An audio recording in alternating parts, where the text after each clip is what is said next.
নমস্কার বন্ধুরা, তোমাদের সবাইকে স্বাগত মিনা কিচেন ব্লগে। আমি মিনা। আমার কাছের দূরের আমার প্রিয় দর্শক, আমার ইউটিউব পরিবার সবাইকে জানাচ্ছি অনেক অনেক ভালোবাসা। আর তোমাদেরকে ভালোবাসা জানিয়ে আজকে তোমাদের কাছে আর একটা রেসিপি শেয়ার করছি। এই দেখো বন্ধুরা, এটা হচ্ছে সজনে ডাঁটা ভাজা। দেখো, এই সজনে ডাঁটা ভাজা খুব সামান্য উপকরণ দিয়েই রেসিপিটা হয়ে যায়। তো তোমরা দেখো আমি এই রেসিপিটা কিভাবে করছি। এই দেখো বন্ধুরা, আমি কতগুলো সজনে ডাঁটা নিয়েছি, এইখানে আছে। তো সজনে ডাঁটাগুলো ঠিক এইরকম সাইজের হবে, দেখো একটু মোটা ধরনের আছে। আর এইগুলো ডাঁটা ভাজা করে খেতে খুব সুন্দর লাগে। এরপরে আমি সজনে ডাঁটাগুলোকে ভালোভাবে কেটে নিলাম। এই দেখো, কেটে আমি এখানে ধুয়েও রেখে দিয়েছি। আর সজনে ডাঁটার খোসাগুলো ঠিক এইভাবে ছাড়াতে হবে।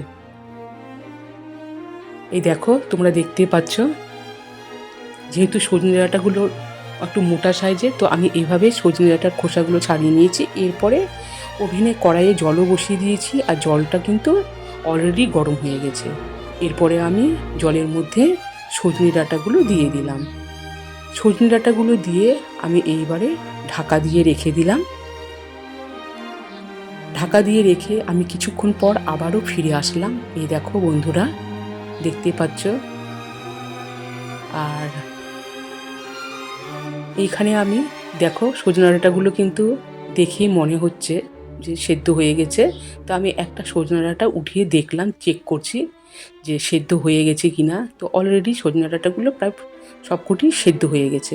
তারপরে আমি নামিয়ে দেখো সজনে ডাঁটাগুলো আবারও জল দিয়ে ভালো করে ধুয়ে রেখে দিয়েছি একটা পাত্রে। দেখো তোমরা দেখতেই পাচ্ছ, এই পর্যায়ে সজনে ডাঁটাগুলোকে সেদ্ধ করতে হবে। আর দেখো, এখানে আমি একটা পাত্রে কালো জিরে আর কয়েকটা চেরা কাঁচা লঙ্কা নিয়েছি। এরপরে আমি আবারও কড়াইটাকে ভালো করে ধুয়ে ওভেনে বসিয়ে দিলাম। আর দিলাম সরষার তেল। আর এখানে সরষার তেলটা একটু বেশি দিতে হবে, যেহেতু ভাজা হবে সজনে ডাঁটাগুলো। এরপরে তেলও গরম হয়ে গেছে, আর আমি দিলাম পাঁচফোড়ন। পাঁচফোড়ন দেওয়ার পর এরপরে আমি দিলাম কয়েকটা কাঁচা লঙ্কা। চেরা কাঁচা লঙ্কা দেওয়ার পরে আমি এইবারে সেদ্ধ করা সজনে ডাঁটাগুলো দিয়ে দিলাম। সেদ্ধ করা সজনে ডাঁটা দিয়ে আবারও আমি ভালোভাবে নাড়িয়ে নিচ্ছি। এই দেখো, হালকাভাবে নাড়াতেই হবে যাতে সজনে ডাঁটাগুলো পুড়ে না যায়। সেই জন্য আমি হালকা করে সজনে ডাঁটাগুলোকে নাড়িয়ে নিচ্ছি। আর কিছুক্ষণ নাড়ার পর আমি এরপরে দিচ্ছি লবণ, এরপরে দিচ্ছি হলুদ। ব্যাস এইটুকুনি উপকরণ, আর কিছু লাগবে না।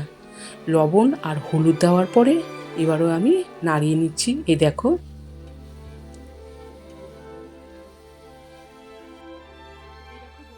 লবণ হলুদ দেওয়ার পর নাড়িয়ে নেওয়ার পর দেখো অলরেডি কিন্তু সজনে ডাঁটাগুলো ভাজা হয়ে গেছে। এরপরে আমি নামানোর আগে চিনি দিচ্ছি। চিনিটা একটা অপশন, তোমরা দিতেও পারো না দিতে পারো। তা আমি এক্ষেত্রে চিনি দিলাম, খেতেও ভালো লাগবে, একটু ঝাল ঝাল, লবণ, মিষ্টি মিষ্টি। তো এই পর্যায়ে কিন্তু সজনে ডাঁটার ভাজা কিন্তু হয়েই গেছে। তাহলে এবারে আমি সজনে ডাঁটা ভাজা নামিয়ে নিব। তাহলে বন্ধুরা, তোমরা দেখতেই পেলে আমি কোনো রকম মশলা বাটাবাটি ঝামেলা ছাড়াই সজনে ডাঁটার ভাজা করে দেখালাম। আশা করছি তোমাদের প্রত্যেকেরই ভালো লাগবে, আর এটা খেতেও খুব সুন্দর লাগে। তাহলে বন্ধুরা, তোমরাও এটা ট্রাই করবে। আর যদি পারো তাহলে প্লিজ আমার এই চ্যানেলটিকে তোমরা শেয়ার করে দিও, লাইক করবে, কমেন্ট করবে। আর তোমরা যারা নতুন ইউটিউব পরিবারে এসেছো, প্লিজ প্লিজ আমার চ্যানেলটিকে তোমরা সাবস্ক্রাইব করে দিও। আজ তাহলে এই পর্যন্ত, সবাই ভালো থেকো, সুস্থ থেকো।